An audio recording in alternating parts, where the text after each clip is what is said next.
우리에게 주신 영의 양식은 신약성경 마태복음 27장 1절부터 10절까지 합독하도록 하겠습니다. 새벽에 모든 대제사장과 백성의 장로들이 예수를 죽이려고 함께 의논하고 결박하여 끌고 나가서 총독 빌라도에게 넘겨주니라.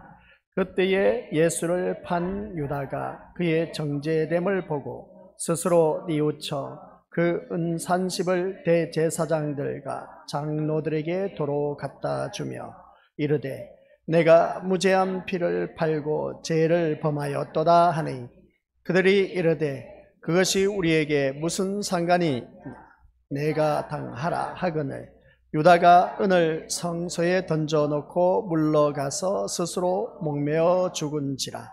대제사장들이 그 은을 거두며 이르되 이것은 핏값이라 성전고에 넣어둠이 옳지 않다 하고 의논한 후 이것으로 토기장이의 밭을 사서 나그네의 묘지를 삼았으니 그러므로 오늘날까지 그 밭을 피밭이라 하였느니라. 이에 선지자 예레미야를 통하여 하신 말씀이 이루어졌나니 일러스되 그들이 그 가격 매겨진 자 곧 이스라엘 자손 중에서 가격 매긴 자의 가격 곧 은30을 가지고 토기장이의 밭값으로 주었으니 이는 주께서 내게 명하신 바와 같으니라 하였더니라. 아멘. 이 말씀은 하나님께서 하신 말씀을 통해서 오늘 우리에게 주신 교훈의 제목 시작. 아버지 하나님, 오늘 단 이 자리에 머리 숙인 귀한 믿음의 심령들, 피의 가치, 그 피가 누구의 피일까? 예수 그리스도의 피라는 것을 다들 잘 알고 있습니다. 예수 그리스도의 피의 가치를 아는 자만이 또한 이 자리에 나올 수가 있다는 것을 다시 한 번 더 일깨워지게 하옵시고, 앞으로 또한 살아가면서 피 없이는 살아갈 수 없는 우리 생명, 피가 곧 생명이라는 것을 다시 한 번 더 깨닫게 하옵시고, 영생에 이르도록 우리를 인도하신 그 예수님만 바라보고 의지의존할 수 있는 아버지 한 백성 되게 하옵소서. 예수님의 이름으로 기도드립니다. 아멘. 하나님의 은혜로 구원받은 우리 귀한 믿음의 자녀들, 오늘 단 이 자리에 나와서 예배드린 모습을 보면 정말 잘하셨습니다. 이 모습이 피의 가치를 제대로 아는 사람, 그러니까 예수 그리스도의 피의 가치가 어떠한 것이냐, 사망에 이를 수밖에 없었던, 누구든지 사망에 이르죠. 사람이 태어나서 한번 태어나면 죽기 마련입니다. 그러면 죽기 마련 우리들의 인생은 사망에 이르게 되는데, 그 사망에 이를 때에 우리는 그 다음 갈림길이 있습니다. 천국과 지옥이 있다는 것이죠. 그래서 우리가 그 죽음의 선을 넘어섰을 때에 이제 지옥이냐 천국이냐라고 한 것을 보게 됩니다. 그러나 생명의 길로 인도하신 우리 주님께서 우리는 영원한 천국으로 인도하신다라는 사실입니다. 그래서 그 예수님이 피의 가치가 얼마나 귀한 것인가를 깨닫는 자만이 이렇게 주의 이름으로 모여서 예배 드릴 수가 있다는 사실입니다. 그러고 보면 이 자리에 나온 우리 것들은 그 피의 가치를 알고 있기 때문에 이 자리에 나오셨다는 것이고, 근데 나는 그런 피의 가치에 대해서도 모르면서 그냥 이 자리에 나와 앉아 계신 분들 또한 계실 겁니다. 그러나 오늘 또한 이 자리에 하나님께서 부르신 그 모습을 보니까 어느 누구든지 하나님께서 이끌지 아니하면 이 자리에 나올 수가 없다라고 성경에서 기록된 걸 보면, 하나님께서 분명한 우리 믿음의 식구들 선하신 뜻이 있고 또한 생명의 길로 인도하시기 위해서 이 자리에 불러 모으셨다라는 것을 꼭 기억하시길 바랍니다. 그러면 이 자리에 나온 우리 믿음의 식구들은 한결같이 내가 세상에 대한 관심을 버리고 포기하고 이 자리에 나왔다면, 오직 이 자리에 나온 자리는 오직 천국에 대한 관심과 소망만 갖고 이 자리에 앉아 계셔야 된다라는 사실, 예수님만 바라보고 믿음 생활 하시길 바랍니다. 이 자리에 나온 우리 것들은 다른 그 어떤 것도, 세상 걱정 근심 그런 모든 것 다 내려놓고 오직 천국에 대한 소망과 예수님에 대한 관심만 갖고 이 자리에 앉아 계시면 그 예배는 성공하게 돼 있다는 걸 꼭 명심하시길 바랍니다. 그래서 그 예수님만 바라본 우리들의 귀한 믿음의 자녀들, 근데 예수님을 그 제자 가운데 가룟 유다가 팔아 넘겨버렸습니다. 은산십에 팔아 넘겼는데, 오늘 본문 말씀 내용이 바로 가룟 유다가 은산십에 그 스승이신 예수님을 팔아 넘기고 나서 자기가 뉘우치고 자복하고 양심의 가책을 느껴서 마지막에 가서는 어떻게 합니까? 죽음을 선택하는, 자살을 선택한 그 모습을 보게 됩니다. 그러면 이 가룟 유다의 모습을 통해서 우리가 깨닫는 것이 뭐냐라고 했을 때에 다들 잘 알고 계시다 봅니다. 아무리 우리가 자신의 죄에 대해서 뉘우치고 양심의 가책을 받는다 할지라도 그 무엇으로도 자신의 죄를 해결할 길이 없다는 겁니다. 자신의 그 죄 문제는 해결할 길이 없다는 것이죠. 그래서 가룟 유다는 어떻게 했습니까? 양심의 가책을 받아 내가 이렇게 살 수가 있을까? 또한 뉘우침을 받고 자복해 도저히 견디다 못해서 마지막에 가룟 유다는 어떤 결심을 했다? 자살이라는 결심을 하고 있는 것을 보게 됩니다. 그래서 나뭇가지에 목매달아서 자살해서 죽었는데 나뭇가지가 부러져서 떨어져서 사도행전의 말씀을 바라보니까 그의 피가 창자가 배가 터져서 창자가 흘러나와서 죽었다라고 하는 것을 보게 됩니다. 그러면 여기서 우리가 기억해야 할 것은 가룟 유다의 이 모습, 자기 죄에 대해서 뉘우치고 자복하고 양심의 가책을 느꼈을 때에 어느 누구든지 이 자신의 죄를 해결할 길이 없다 보니까 견디다 못해서 그는 마지막에 가서 자살이라는 것을 선택했습니다. 그런 모습을 바라보았을 때 여기서 우리가 또다시 한번 깨닫는 것이 뭐냐? 자신의 죄를 해결할 수 없는 길을 깨닫는 가룟 유다는 자살해서 죽었다는 겁니다. 그러면 여기서 자살해서 죽었다라고 했을 때에 또 우리 한 가지 기억해야 할 것이 있습니다. 죗값은 자신의 목숨으로도 해결할 수가 없다라는 사실입니다. 이게 바로 오늘 예수 그리스도의 피의 가치를 아는 사람이라는 것이죠.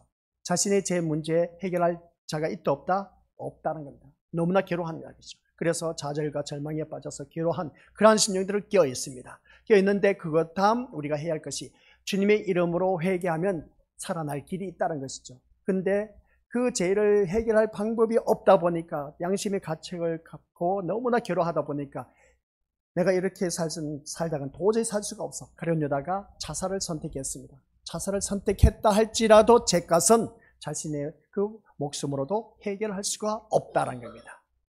아시겠습니까? 죗값은 우리 미래오스들 기억하시길 바랍니다. 자신의 목숨으로도 해결할 수가 없다는 것.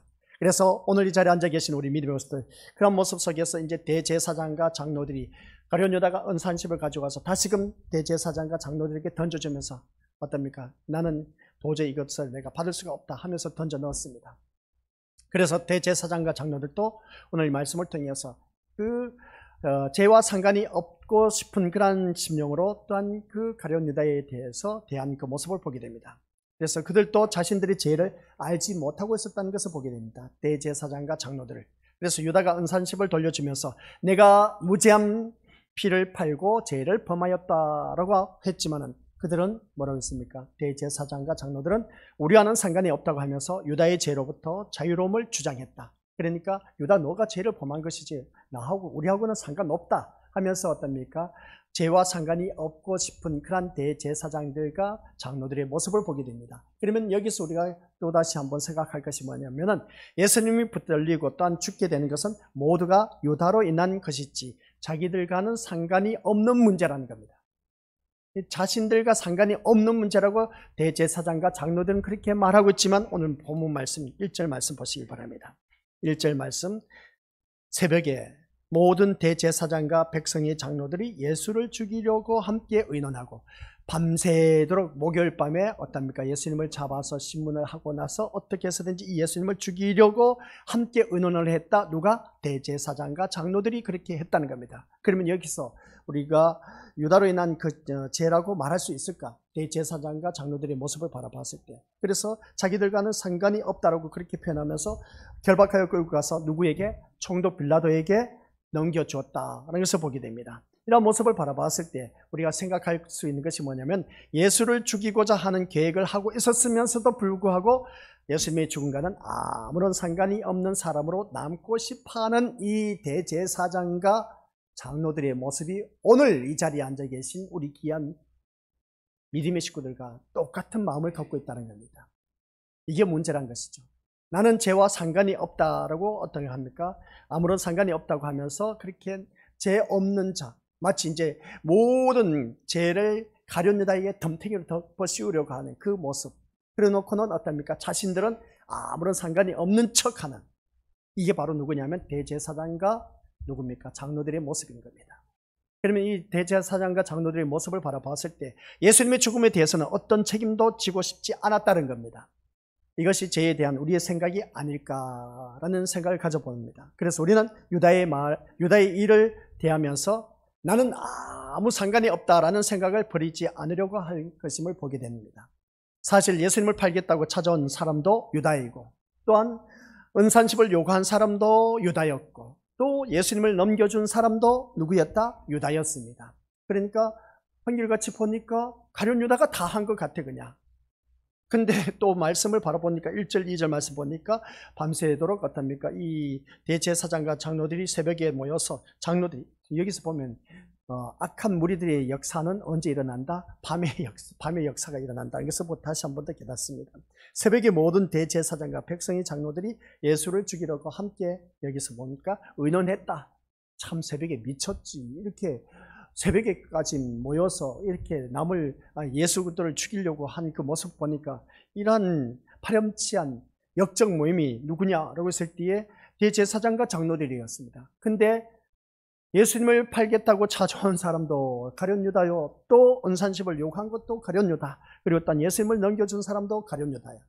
모든 걸 바라보면 가룟 유다에게 덤탱이로 덮어 씌울 만한 근거가 있다는 것을 보게 됩니다. 그래서 대제사장과 장로들은 다만 유다가 찾아와서 예수님을 넘겨주겠다고 했기 때문에 그 말을 들어준 것뿐이라고 생각할 수 있습니다. 그러다 보니까 나와 아무런 상관이 없다 하면서 대제사장과 장로들은 그래서 온갖 모든 것을 다 가룟 유다에게 돌려버리는 그 모습을 보게 됩니다.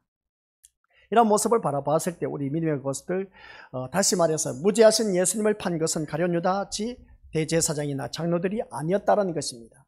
하지만 말한 그대로 그들에게는 이미 뭐였습니까? 예수님을 죽이고자 하는 계획이 있었다라는 말씀의 내용입니다. 이미 그들에게는 예수님을 죽이고자 하는 계획이 있었다는 것을 볼 때 그것을 그들은 무시하고 있다는 것을 보게 됩니다.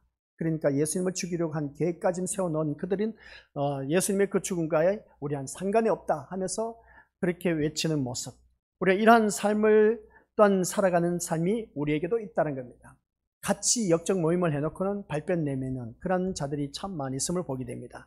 우리가 믿음 생활하면서 그런 경우가 많다라고 했는데, 우리가 알게 모르게 자신도 모르게 나는 그런 그 피해자로서 어떻습니까? 피해를 입고 싶지 않다는 겁니다. 똑같이 그 자리에 있었음에도 불구하고 나는 그 자리에 없었던 것처럼 그렇게 자신을 보호하려고 하는 그런 모습을 보게 됩니다. 누구든지 살아가다 보면 그렇습니다. 나에게 뭔가 피해가 있을 만하면 어떻습니까?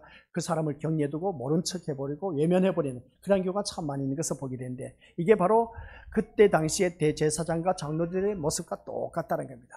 그래서 어떤 문제가 일어났을 때 그 무리의 공동체에 나도 거기 소속되어 있었음에도 불구하고 나는 아닌 척하고 빠져버리고 그 사람들이 주동자가 따로 있다라고 그렇게 외치면서 그 사람에게 다 온팍 덮어 씌우려고 했던 그런 모습이 우리들에게도 있다는 겁니다. 믿음 생활하면서 이러한 경우가 있는데 우리 믿음의 식구들은 이렇게 비겁한 모습은 없어야 된다는 것이죠. 하나님의 자녀는 하나님 자녀답게 정직하게 그리고 깨끗하게 진실되게 살아가야 된다. 그래서 우리는 이 세상의 빛과 소금의 역할을 감당해야 된다라고 하는 것을 우리가 잊어서는 안 된다는 겁니다. 그런데 오늘 본문 속에서는 이 대제사장과 장로들은 그게 아니었습니다. 오늘 말씀을 바라보니까 예수님을 팔겠다고 찾아오는 사람도 유다고, 그리고 어떤 은산십을 요구한 것도 유다고, 그리고 어떤 예수님을 넘겨준 사람도 유다다 보니까 모든 것을 다 유다에게 다 넘기려고 하는 그 모습을 보게 됩니다. 근데 오늘 1절 말씀을 보니까 예수님을 죽이고자 하는 계획을 누가 세웠다? 대제사장과 장로들이었다는 것을 보게 됩니다. 그래서 대제사장들은 유다가 성소에 던져놓고 간 은산십을 핏값이라고 하면서 성전고에 넣는 것이 옳지 않다라고 생각한 겁니다. 지들이 돈을 줘놓고 다시금 유다가 가져온 그 돈을 성전고에 넣어두는 것은, 이 거룩한 성전고에 넣어두는 것은 도저히 올릴 수 없다는 겁니다. 그래서 성전고는 하나님께 바친 거룩한 예물을 넣어두는 것이기에 유다가 놓고 간 돈은 예수를 팔아버린 부정한 돈이기에 성전고에 넣는 것이 옳지 않다라는 것이었습니다. 그런데 이처럼 은산십을 핏값이라고 하면서 성전고에 넣을 수 없다고 하는 것, 이것이야말로 은산십을 유다에게 준 자신들 역시 뭐라고 했습니까? 그들이 말한 핏값에 벗어날 수 없음을 스스로 인정하고 있다라는 것을 보게 됩니다. 본인들이 돈을 줘놓고 가룟 유다가 어떻습니까? 도리어 가져오다 보니까 이건 우리와 상관없다 하면서 다시금 그 핏값에 벗어날 수 없음을 스스로 인정하는 모습과 다를 바 없다는 것을 보게 됩니다. 그런데 자신들은 예수님의 피와는 끝까지 상관없는 자로 남고 싶어하는 이러한 모습을 오늘 우리들에게도 있다는 겁니다. 우리 믿음의 식구들, 내가 거기에 어떠한 일들에 있어서 같이 모임을 갖고 계획을 세웠다면 거기 끝까지 책임을 질 수가 있는 자가 되어야 된다는 겁니다. 근데 그러지 못하고 때로는 나에게 손해볼 것 같다, 불이익을 당할 것 같고, 그리고 또한 나에게 좋지 못한 일들이 일어날 것 같다 해서 거기에서 빠져버리는 그런 경우가 살다 보면 사람들이 그럴 수가 있습니다. 그러나 하나님의 자녀는 그런 일들이 없어야 된다라는 것을 다시 한 번 더 깨닫게 되는 것이죠. 이처럼 예수님의 피와는 상관없는 자로 남고자 하는 그들에게 십자가에 죽으시는 그 예수님은 말 그대로 아무런 가치 없는 존재일 뿐이다 라는 것을 보게 됩니다. 그러니까 이 대제사장과 장로들은 예수님의 그 죽으심에 대해서는 아무런 가치 없는 존재로 치부하고 있었다는 것을 보게 됩니다. 이것을 그들은 은삼십으로 토기장의 밭을 사서 나그네의 묘지로 삼은 것으로 보여주고 있다는 것을 보게 됩니다. 그러면 오늘 이 자리에 앉아 계신 우리 믿음의 식구들, 이 말씀을 들으면서 믿음 생활하면서 죄와 상관이 없다라고 하면서 나는 나 몰라라 하고 외면하면서 사는 우리들의 모습을 한번 돌이켜보자는 겁니다. 우리가 살면서 참 지은 죄가 참 많이 있음을 보게 됩니다. 알게 모르게 지은 죄 또 있지만, 아는 죄는 회개할 수가 있지만 모르는 죄는 회개할 수가 없다는 겁니다. 그래서 각 심령 속에 성령 하나님이 임재하고 계시고, 그래서 회개의 영이 임함으로 말미암아 우리는 어느 누구든지 회개하심으로 말미암아 우리 제사함의 은총을 받아서 영원한 천국에 이를 수가 있다는 것인데, 근데 우리는 회개마저도 하지 않으려고 하는 그 모습을 보게 됩니다. 이미 우리가 말씀을 들어서 알고 계신 것처럼 죄가 쌓이고 쌓이다 보면 죄에 대해서 무뎌진다. 그래서 지난 시간에도 말씀드린 것처럼 양심에 철판 깔았다, 뻥끗 났다, 털났다, 그렇게 표현한 경우가 참 많이 있음을 보게 됩니다. 인간으로서는 어찌 저럴 수가 있을까? 너무나 인간의 도리가 아니다, 짐승만도 못하다 라는 말씀, 오늘 새벽에도 말씀 나왔지만은 짐승만도 못한 그런 자들이 또한 사람들 가운데도 있다는 겁니다. 그런 그 모습이 세상 사람들도 두말할 것도 없지만 교회 다니는 사람들 가운데도 짐승만도 못한 그런 자들이 너무나 많다는 겁니다. 이런 모습을 바라봤을 때 우리 믿음의 식구들께서는 오늘 또한 나의 모습을 돌이켜보면서 죄와 상관이 없다라고 하면서 외면해버리고 나 몰라라 하는 그런 모습을 보면 우리 어느 누구든지 참 뻔스럽다라고 말할 수가 있음을 보게 되는데, 그런 뻔스러운 삶이 오늘 이 자리에 앉아 계신 우리 믿음의 식구들은 되어서는 안 된다는 겁니다. 근데 그런 자가 되지 않기 위해서는 우리가 주님 앞에 나가서 허심탄회하게 자기의 모든 죄를 다 고백할 줄 아는 그런 믿음의 모습으로 나아가야 된다는 것이죠. 그래서 죄와 나와는 아주 밀접한 관계에 있다는 사실, 이걸 우리가 아셔야 된 겁니다. 근데 밀접한 관계인데 이 죄는 뗄래야 뗄 수 없는 관계예요. 또 살다 보면 우리가 일평생 살면서 죄를 떼면서 살 수가 있다 없다, 어떤 때는 뗄 수가 있지만 어떤 때는 뗄 수가 없습니다. 계속해서 우리가 자범죄를 범하고 있다는 겁니다. 그러다 보니까 우리는 예수 그리스도의 피의 가치가 얼마나 중요한 것인가를 깨달은 심령들은 주님 앞에 나와서 회개한다는 것이죠. 회개하는 심령으로 거듭나서 어떻습니까? 다시금 두 번 다시 그런 죄를 범하지 않겠노라, 그렇게 이를 앙당물었지만은 또 시간이 지나고 보니까 똑같은 죄를 범하고 있습니다. 그런 그 모습을 바라봤을 때 우리 믿음의 식구들, 이 죄와는 나와 상관이 없다라고 생각할지 모르지만 그 죄를 내가 범하고 있다는 사실, 그 죄를 범하고 있으면서도 불구하고 내가 그게 죄가 죄인 줄도 모른다는 겁니다. 이거 참 아이러니한 말이죠. 그래서 교회 다니면 사랑이 넘친다라고 다들 잘 알고 있습니다. 그래서 하나님의 사랑을 받은 것만큼 우리 또한 그 사랑을 주위 사람들에게 나눠줘야 된다. 그래서 주위 사람들 어렵고 힘들게 살아가는 그런 사람들 우리가 가서 도와주고, 그래서 구제해주고, 그렇게 해서 더욱더 함께 더불어서 살아가는 그 모습, 참 좋은 모습입니다. 근데 교회 안에서만 있는 것이 아닌 겁니다. 타 종교에도 그런 선한 공동체가 얼마나 많은지 모릅니다. 그러면 우리가 교회 다니는 사람들만이 그것만 하느냐? 아니요, 교회 다니지 않는 사람도 그런 일들도 하고 있다는 것을 보게 된 겁니다. 그러면 우리는 교회 다닌 자로서 어떻게 해야 될 것인가 라고 했을 때, 그러한 것은 기본적인 것이라는 것이죠. 그래 우리가 믿음 생활하면서 이제 사랑이라고 했을 때, 이제 사랑이란 그 공동체라고 한다면은, 그럼 타 종교도 사랑의 공동체가 아닌가? 사랑의 공동체입니다. 거기도 바라보니까 얼마나 사랑을 갖고 그들에게 자비를 베풀고 선을 베푸는지 모릅니다. 오히려 우리 교회 다니는 사람들보다 더 잘하는 그런 자들이 세상에 수두룩하다는 겁니다. 교회 다니는 정작 우리들은 그러한 일들을 하지 않고 있는 것을 바라보면 뭔가 문제가 있지 않느냐는 것이죠. 그래서 세상 사람들보다 더 못한 그런 모습으로 살아가는 것을 바라보게 되는데, 아무튼 우리 믿음으로서 여기서 이제 사랑, 이 사랑이란 그 단어를 생각한다면 우리는 주위 사람들을 바라보자는 것이죠. 내 이웃을 내 몸과 같이 사랑하라. 원수를 어떻습니까? 네가 친히 갚으려고 하지 말고 하나님의 진노하심에 친히 맡겨라. 그러면 하나님께서 그 원수를 갚아주겠다라고 그렇게 또 로마서에서도 말씀하고 있는 것을 바라보게 됩니다. 그런데 우리가 사랑하지 못하고 우리가 더욱더 그 사람을 미워하고 있다는 그 자체가 어떻습니까? 교회는 다니고 있지만은 나는 거룩한 하나님의 자녀답게 살기 위해서 속으로는 어떻습니까? 미운 사람이 있습니다. 원수 같은 사람이 있습니다. 그러면서도 교회 나와서는 안 그런 척하면서 나는 아닌 척하면서 사는 그런 자들이 참 많다는 겁니다. 그러한 우리가 되어서는 안 된다는 것이죠. 오늘 믿음 생활하면서 이렇게 가면을 쓰고 신앙생활하는 자들이 참 많이 있다는 것을 보게 됩니다. 그래서 성경 말씀을 바라보니까 양의 탈을 쓴 이리와 같은 자가 참 많다는 겁니다. 그래서 교회 안에서 바라보면 가라지어 알고 신자가 많다는 것이죠. 이러한 일들이 우리에게는 없어야 된다는 겁니다. 믿음 생활하면서 우리가 더더욱더 진실되게 신앙생활 잘 해나가야 되는데 그러지 못한 경우가 너무나 많다는 겁니다. 그래서 오늘 이 말씀을 들으면서 오늘 다시 한 번 더 생각해 보시길 바랍니다. 죄와 상관이 없는 그러한 사람으로 살아가기를 원한다면 우리는 철저하게 주님 앞에 나와서 회개하는 심령으로 거듭나야 된다라는 그런 말씀의 내용입니다. 그러면 그 다음 우리가 깨달아야 할 것이 뭐냐면은 목자의 가치는 은산십에 불과하였다는 것을 보게 됩니다. 목자의 가치, 이 말씀을 바라봤을 때 우리 믿음의 것들 말씀 제목은 피의 가치입니다. 그러면 오늘날 목회 생활하는 목자의 가치는 어느 정도나 될까? 목자의 가치는 어느 정도나 될까라는 것이었습니다. 나그네는 거처가 없이 떠돌아다니는 사람으로서 유대 사회에서는 하찮은 존재로 취급되었다는 것을 보게 됩니다. 그런데 은산십으로 토기장이의 밭을 사서 그처럼 하찮게 여기는 사람의 묘지로 삼았다는 것은 그들의 입으로 말한 예수의 피값을 아주 하찮게 여겼다는 것을 바라보게 되는데 그 말씀이 우리 믿음의 9절 10절 말씀의 내용입니다. 같이 읽어보죠. 시작. 이에 선지자 예레미야를 통하여 하신 말씀이 이루어졌나니 일러스되 그들이 그 가격 매겨진 자 곧 이스라엘 자손 중에서 가격 매긴 자의 가격 곧 은산십을 가지고 토기장이의 밭값으로 주었으니 이는 주께서 내게 명하신 바와 같으니라 하였더라. 아멘. 이 말씀을 바라보니까 우리 믿음의 식구들 이해가 되겠습니까? 이에 선지자 예레미야를 통해서 하신 말씀이 이루어졌다. 예레미야가 하신 말씀이 도대체 어떤 말씀이었을까? 그게 예레미야가 구약의 선지자였습니다. 구약의 선지자들은 한결같이 앞으로 오실 메시아에 대해서 예언했습니다.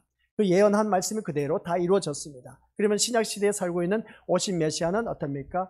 그 모든 말씀을 성취하셨습니다. 다시금 우리는 이제 이 자리에 앉아 계신 우리 것들은 다시 오실 메시아를 기다리고 있습니다. 그 메시아가 재림의 예수님인 것이죠. 예수님이 다시 오실 그날을 바라보면서 오늘 또한 이 자리에 모여서 우리가 예배를 드리고 있다는 겁니다. 그러면 구약 선지자의 예레미야가 한 말씀이 뭐냐라고 했을 때에 여기서 말씀한 것처럼 일렀을 때 그들이 가격 매겨진 자 곧 이스라엘 자손 중에서 가격 매겨진 자의 가격 곧 은산십을 가지고 토기장이 밭을 샀다.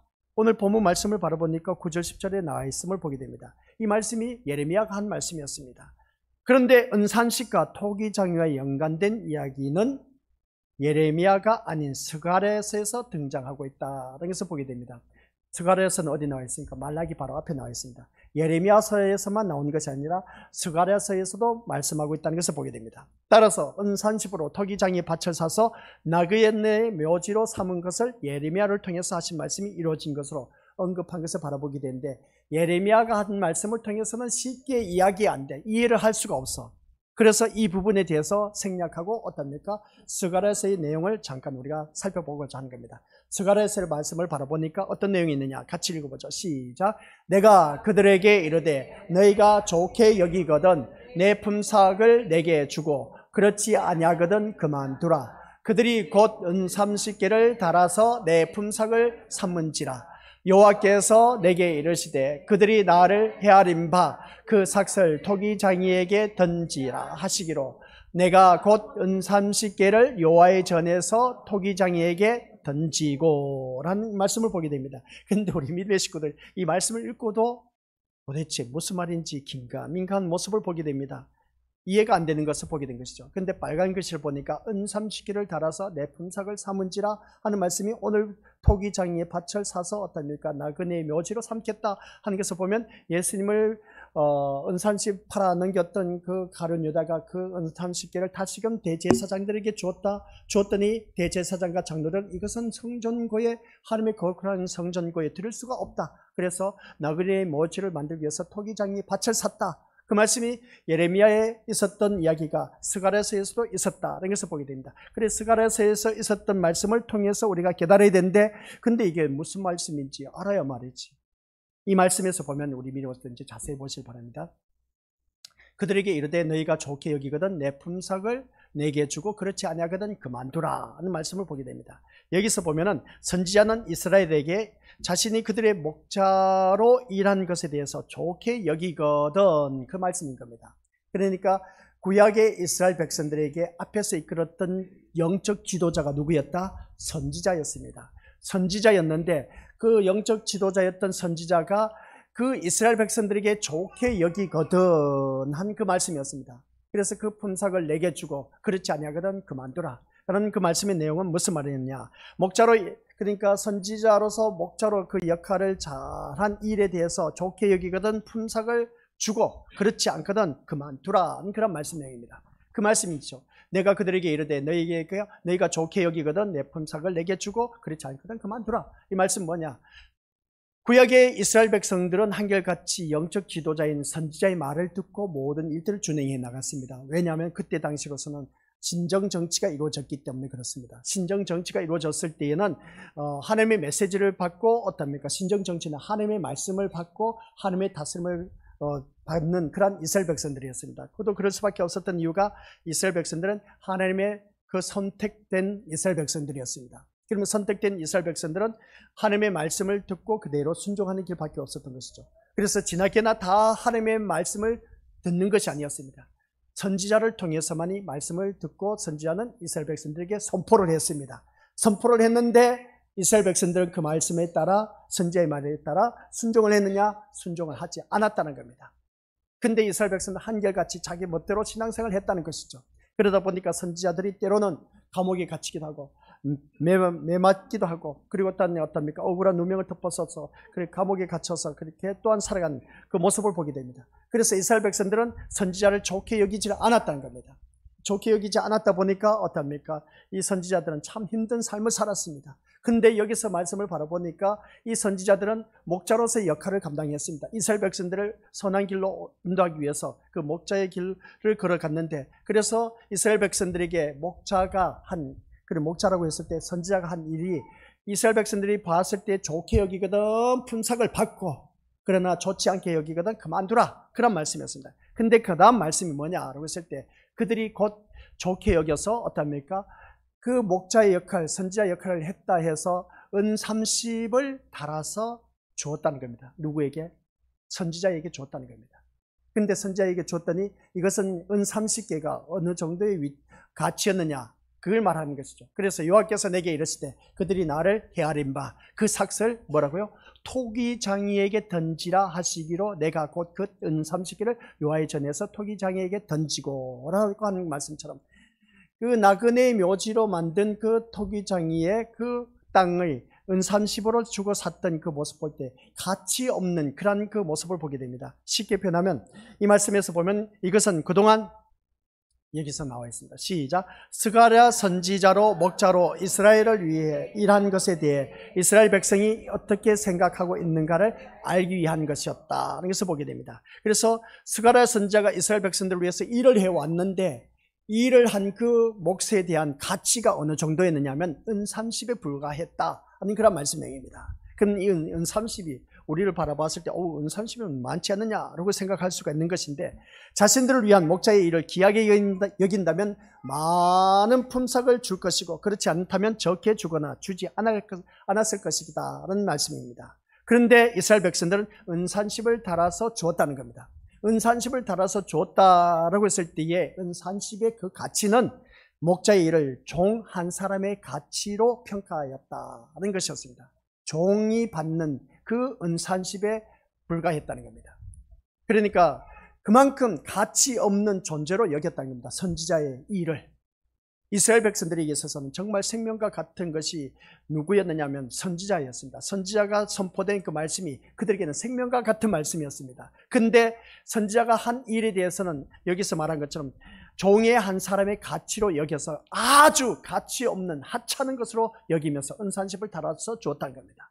정말 그들이 이스라엘 백성들을 선한 길로 인도하여서 정말 어느 누구보다도 보람되고 멋지게 살아가게 하기 위해서 하나님께서 선지자를 세워서 그 길을 인도하고 또한 목자의 길을 목자의 그 길을 걸으면서 이스라엘 백성들을 이끌었는데, 근데 그 수고에 대한 답례비가, 쉽게 표현하면 수고비가 그 종의 가치에 불과한 그 산십에 불과했다는 것을 보게 됩니다. 그만큼 가치 없는 것으로 여겼다는 것이죠. 선지자가 한 일에 대해서 가치 없는 일로 여겼다는 것입니다. 그러면 하찮게 여겼다는 것인데, 이것은 곧 무엇을 말하냐? 스가랴 선지자를 이스라엘의 목자로 보낸 하나님의 일을 그처럼 하찮게 취급했다는 것을 보게 됩니다. 이게 오늘 우리 미니모스들 신약 성경에서 말씀하고 있는 9절 10절에서 말씀하고 있는 내용과 똑같은 겁니다. 그러니까 이스라엘 목자로 보낸 하나님의 일을 그처럼 하찮게 취급하는 그 이스라엘 백성들의 모습이 오늘 본문 속에서 또한 예수님의 그 귀한 생명, 그 예수님의 생명이 되신 예수님의 목숨을 아주 하찮게 여긴 은산십에 불과했다는 것을 보게 된 것이죠. 이 말씀을 듣다 보면 우리 미디어스도 오전 시간 내내 말씀을 들었는데, 이 말씀 속에서 우리가 무엇을 깨닫느냐라는 것이었습니다. 우리가 다시 한 번 더 생각해야 할 것은 죄와 나는 상관이 없다고 하면서 외면해버리는 오늘 우리들의 모습과, 또한 그 은산십을 가치 없는 것으로 여긴 그 모습 볼 때, 선지자의 일을 가치 없게 여기는 그런 모습을 바라봤을 때, 오늘 또한 우리가 앞에서 이끄는 목회자의 일을 가치 없게 여기는 자들이 오늘 또한 수두룩하게 많다는 겁니다. 그러면 은산십에 불과했다라고 했을 때 스가랴 선지자에게 내가 너희들에게 이스라엘 백성들 지도자로서, 영적 지도자로서 일을 제대로 했다면 많은 품삯을 주었을 것인데, 많은 품삯이 아니라 한 종의 가치 없는 그 은산십을 달아주었다. 그만큼 선지자의 역할을 하찮게 여겼다는 것을 바라봤을 때, 오늘 또한 우리가 신앙생활을 하면서 앞에서 목회자가 주의 일을 하는 데 있어서 하찮게 여기는 자들이 오늘 또한 교회 안에서도 많다는 겁니다. 그게 자기 기분대로, 기분 내키는 대로 대하는 경우가 참 많이 있다는 것이죠. 이러한 일들이 우리에게는 있어서는 안 된다는 겁니다.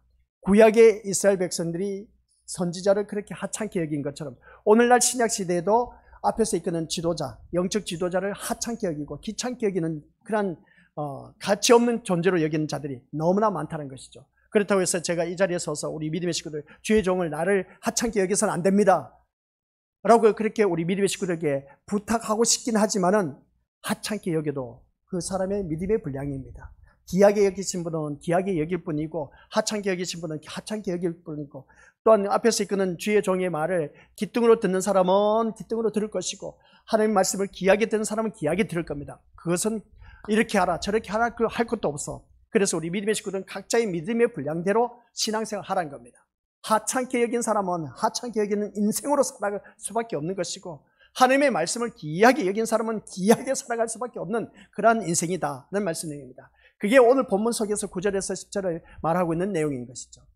그래서 그 은산십을 달아준 그 대제사장과 장로들의 모습을 바라봤을 때 하찮게 여기고 나그네의 묘지로 삼기 위해서 토기장의 땅을 구입을 했다. 그만큼 하찮은 것으로 우리가 여겼다는 것을 바라볼 때 목회자의 일을 또한 하찮게 여기는 그런 자들도 있을 것이고, 또한 그 모습을 바라봤을 때에 생명의 가치를 그만큼 가치 없는 존재로 여기는 그런 자들이 오늘날 많이 있다는 것을 다시 한 번 더 깨닫는 것입니다. 그래서 우리가 깨달아야 할 것은 다른 것도 없습니다. 한마디로 표현해서 우리 오늘 이 말씀을 통해서 이스라엘의 목자로 보낸 하나님 일을 그처럼 하찮게 여기면 우리 믿음의 나 또한 역시 하찮게 여길 수밖에 없는 그런 인생으로 추락할 수밖에 없다는 걸 꼭 명심하시길 바랍니다. 그런데 오늘 제가 이 자리에 서서 목사로서 우리 목회자로서 단위에 서서 선포를 합니다. 우리 믿음의 하나님의 일을 그만큼 가치 있는 것으로 여긴다면 내 인생도 가치 있는 인생으로 살아갈 수가 있습니다. 그러나 우리 믿음의 하찮게 여기고 가볍게 여긴다면, 없이 여긴다면 우리 믿음의 식구들 주위 사람들로부터 무시당하고 하찮게 되고 가치 없는 인생으로 추락할 수밖에 없다는 겁니다. 내가 남에게 가치 있는 인생으로 존경함과 또한 어떻습니까? 모든 사람이 인정받는 그런 자로 살아가기를 원한다면 하나님의 말씀의 가치를 귀하게 여기라는 것이죠. 하나님의 말씀에 대해서 가치를 귀하게 여길 줄 모르는 사람은 언제 어디서 무엇을 하든 호간날 그 인생은 하찮은 인생으로 살아갈 수밖에 없습니다. 근데 정작 본인은 몰라. 본인은 모르면서 어떻습니까? 자기는 귀한 존재로 여기고 있어. 근데 다른 사람이 바라봤을 때는 하찮게 여기고 있다는 것이죠. 착각 속에 신앙생활을 하지 말라는 겁니다. 우리가 믿음생활을 하면서 그런 경우가 얼마나 많은지 모르는 것이죠. 오늘 이 자리에 앉아 계신 우리 믿음의 식구들은 다시 한 번 더 우리가 깨달아야 할 것은 다른 것 없습니다. 죄를 범해놓고도 나는 그 죄와 같이 공조해놓고서도 나는 아무런 상관이 없다라고 하면서 발뺌 내미는 이 대제사장과 장로들의 모습처럼 살아가지 말라는 것. 누구든지 죄인입니다. 누구든지 죄인이기 때문에 회개하는 심령으로 거듭나서 주님 앞에 나와서 무릎 꿇으라는 것이죠. 회개하는 심령은 하나님께서 또한 거기에 대해서 책임을 져주십니다. 근데 그러지 못하고 나는 안 그런 척, 나는 아닌 척 하는 그런 자가 되지 말라는 것이죠. 그리고 또한 우리 말씀 그 다음 우리가 깨달아야 할 것은 다른 것도 없습니다. 두 번째로서는 생각할 수 있는 것은 그 하나님의 말씀의 가치를 얼마만큼 귀하게 여기느냐, 귀하게 여기지 않느냐에 따라서 내 인생이 달라진다는 사실. 하나님의 말씀이 생명처럼 여겨진다면 우리 믿음으로서 귀하게 가치 있는 인생으로 살아갈 수가 있는 것이지만, 그러나 하나님의 말씀을 귓등으로 듣고 하찮게 여긴다면 내 삶의 모습 또한 하찮게 살아갈 수밖에 없다는 것. 가치 없는 인생으로 추락할 수밖에 없다는 것. 아무리 자기가 잘나봤자 소용없다는 겁니다. 하나님의 말씀을 귀담아 듣지 않는 인생은 가치 없는 존재로 추락할 수밖에 없다라는 말씀을 꼭 기억하시기 바랍니다. 그러나 하나님의 말씀을 귀하게 여길 줄 아는 목자의 그 가치, 은산십에 불과하듯 하찮게 여겼다면 이스라엘 백성들 역시 어떻습니까? 하찮게 여기다 보니까 그들은 결론은 다 이스라엘 백성들, 구약의 이스라엘 백성들이 마지막에 가서 바벨론 포로로 잡혀가고 말았습니다. 바벨론 포로로 잡혀갔다는 것은 오늘 신약시대에 살고 있는 우리들의 모습을 말씀하고 있습니다. 바벨론 포로가 뭡니까? 세상 것으로 완전 포로되어서 살아갈 수밖에 없는 것입니다. 그래서 우리는 오늘날 살아가면서 세상의 종로를 타고 있지 않습니까? 세상의 종로를 탄다는 것이 뭐겠습니까? 돈의 지배를 받고 있습니다. 건세의 지배를 받고 있습니다. 명예의 지배를 받고 있습니다. 그런 그 모습을 바라봤을 때 이게 바로 바벨론 포로의 삶인 겁니다. 이게 아니다는 겁니다. 사도 바울은 이것을 깨닫고 나서 뭐겠습니까? 세상 모든 것 다 배설물로 여겼더라. 그래서 주님의 말씀이 얼마나 귀한 가치 있는 것인가를 깨달은 그 순간 사도 바울은 그 모든 가말리엘 문화, 그 당시의 최고의 문화를 다 어떻습니까? 배설물로 여겼고, 직위, 고한, 모든 그 좋은 직장, 좋은 직위도 다 배설물로 여겼다고 하는 겁니다. 오늘 신앙의 고백이 이 사도 바울과 같은 고백이 나와야 됩니다. 하나님의 말씀이 나에게 가장 귀한 생명의 말씀으로 와닿았다면 세상 것을 하찮은 것으로 여길 줄 아는 그러한 자가 진정 하나님의 자녀인 것이고 우리 천국에 이를 수가 있다는 사실입니다. 하나님의 말씀을 하찮게 여긴 자는 우리 것들 기억하시길 바랍니다. 천국에 못 들어갑니다. 하나님의 말씀을 귀하게 여길 줄 아는 가치 있는 그런 모습으로 살아간다면 우리 것들 다시 한 번 더 자기 자신을 점검하면서 더 제대로 된 신앙생활을 할 수 있는 자가 되어야 된다. 이걸 꼭 명심하시길 바랍니다. 그래서 사도 바울을 다시 한 번 더 우리가 돌이켜보았을 때에 그는 세상 모든 것을 다 배설물로 여겼더라 하는 이유가 하나님의 말씀의 가치를 그는 깨달았고, 또한 그 가치를 깨닫는 그 순간 그 하나님의 말씀이 뭐겠습니까? 생명이 되신 예수님을 만났기 때문에 그렇습니다. 오늘 이 자리에 앉아 계신 우리 것들이 모두 다가 한결같이 생명이 되신 예수님을 제대로 만나지 못하다 보니까 오늘 교회를 다니더라도 지시비비 호간날 싸우고 치고 받고 시험 들고 하는 그런 모습 보게 됩니다. 그런 일이 우리에게는 없어야 됩니다. 그래서 교회 나올 때마다 제가 서두에 포문을 열었지 않습니까? 분명히 우리 이 자리에 나오신 믿음의 식구들은 세상 거 포기하고 나왔습니다. 세상 관심이 없습니다. 세상 거 바라보지 않고 이 자리에 나왔다는 것이죠. 그러면 우리는 오직 천국에 대한 소망을 갖고 예수님에 대한 관심만 갖고 이 자리에 나와야 된다. 그래야 우리는 신앙생활에서 승리할 수가 있다고 했습니다. 그와 똑같은 결론의 말씀이 바로 그겁니다. 예수님에게만 관심을 가지시기 바랍니다. 생명이 되신 예수님에게만 관심을 가지면 내 모든 삶은 예수님께서 다 정리해 주십니다. 그래서 예수님께서 왼수 갚는 것을 친히 나에게 맡기라. 그러면 내가 그 모든 것을 다 갚아주리라 하는 그 말씀을 바라봤을 때 내가 하려고 하지 말라는 것이죠. 오직 주님의 은혜로 말미암아 모든 삶을 살아가는 그런 자가 되자는 겁니다. 그래서 주님의 은혜로 사는 자는 하나님의 말씀을 귀하게 여길 줄 아는 자고, 하나님의 말씀을 귀하게 여길 줄 아는 자는 그 예수님의 그 가치를 제대로 아는 사람, 예수님의 가치가 뭐겠습니까? 피의 가치를 제대로 아는 사람, 생명의 가치를 제대로 아는 사람, 말씀의 가치를 제대로 아는 사람은 세상에 관심을 두고 이 자리에 나오지 않습니다. 아시겠습니까? 내가 세상에 대한 관심을 갖고 있으면, 사람에 대한 관심을 갖고 있으면 사람에 대해서 그것에 대해서 내가 시험을 받게 되어 있습니다. 돈에 대해서 우리가 관심을 갖고 이 자리에 나와 있으면 돈에 대해서 우리가 시험을 받게 되어 있습니다. 건세에 대해서 관심을 갖고 있으면 건세에 대해서 내가 시험을 받을 수밖에 없습니다. 시험 당한다는 것이죠. 그러니까 우리 믿음의 식구들께서는 세상 것으로 인해서 관심을 갖다 보면은 내가 그것으로 인해서 시험 당하고 있다는 걸 꼭 명심하시길 바랍니다. 그게 왜 그러냐면은 성경에 나와 있습니다. 뿌린 대로 거두리라. 심는 대로 거둔다고 했습니다. 그러니까 내가 어디에 관심을 갖고 교회를 다니느냐가 참 중요합니다. 그러나 예수님에 대해서 관심을 갖고 교회 다니신 분들은 절대로 시험 들 일이 없습니다. 꼭 명심하시길 바랍니다. 세상 것에 관심을 갖고 있으면 세상 내가 관심 갖고 있는 분야에 대해서 시험 받게 되어 있습니다. 환경이 그렇게 조성을 하고 있다는 것이죠. 거기 우리가 속아 넘어가지 마시길 바랍니다. 아시겠습니까? 이게 바로 피의 가치를 제대로 아는 자만이 신앙생활을 하고 있는 그런 참다운 신앙인의 모습인 겁니다. 다른 것에 진짜 제가 부탁하고 싶은 것은 다른 것에 관심을 갖지 말라는 것이죠. 오직 우리 천국에 대한 소망을 갖고 예수님께만 관심을 가지라. 예수님께만 관심을 가지라는 것은 말씀으로 오신 예수님입니다. 그러니까 어디에 관심을 가지라? 말씀에만 관심을 가지라. 다른 것 관심을 갖지 마시고, 그래야 내가 살 길이라는 것이죠. 그래서 주님께서 하신 말씀, 내가 곧 길이요 진리요 생명이라고 하신 이유가 괜히 한 말씀이 아니라는 겁니다. 길이 되시고 진리가 되어서 생명이 되신 예수님은 말씀이기 때문에 말씀을 그만큼 우리가 초점을 맞추고 말씀에만 관심을 갖고 이 자리에 나와 앉아 있어야 되는 것이지 세상 것에 관심을 갖지 말라는 걸 꼭 기억하시면서 오늘 이 자리에 앉아 계신 우리 교수들, 이스라엘 목자로 보낸 하나님의 일을 하찮게 여기면 그만큼 내 인생도 하찮은 존재, 가치 없는 존재로 떨어질 수밖에 없다는 걸 기억하면서 오늘 귀한 믿음의 심령들, 하나님 말씀에 귀한 관심을 갖고 더 열심을 내서 오늘 오후 시간에는 나에게 피의 가치는 어떻게 와닿을 것인가, 그 말씀을 오늘 또한 들으면서 다시 한번 더 결론을 내리고자 하는 겁니다. 더 주님 앞에 신실한 모습으로 하나님의 일을 하찮게 여기지 마시고, 하나님의 일은 요한복음 6장 29절 뭔지 아시죠? 629서는 다들 알고 계시죠? 하나님의 일은 하나님께서 보내신 자를 믿는 것이 하나님의 일입니다. 하나님이 보내신 자는 누굽니까? 예수 그리스도. 예수 그리스도가 말씀으로 오셨습니다. 말씀을 믿는 것이 하나님의 일입니다. 하나님의 일을 한차게 여기는 사람은 백발백중 천국에 못 들어갑니다. 아버지 하나님 감사드립니다. 구약의 이스라엘 백성들 앞에 선지자로 보낸 그 목자가 바로 선지자였습니다. 선지자의 일을 하찮게 여겼던 이스라엘 백성들, 결국은 마지막 바빌론 포로로 잡혀가고 말았습니다. 오늘 이 시대에 살고 있는 우리들 또한 앞에서 세운 주의 종의 선지자, 목자를 하찮게 여기면 내 인생 또한 하찮은 존재로 전락할 수밖에 없음을 다시 한 번 더 깨닫게 하옵소서.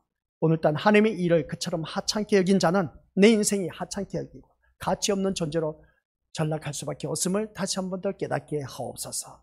하나님의 말씀을 귀하게 여길 줄 아는 자에게는 하나님께서 또한 나를 그만큼 가치 있는 인생으로 세워준다라는 것을 잊지 말게 하옵소서. 예수님의 이름으로 기도드립니다. 아멘.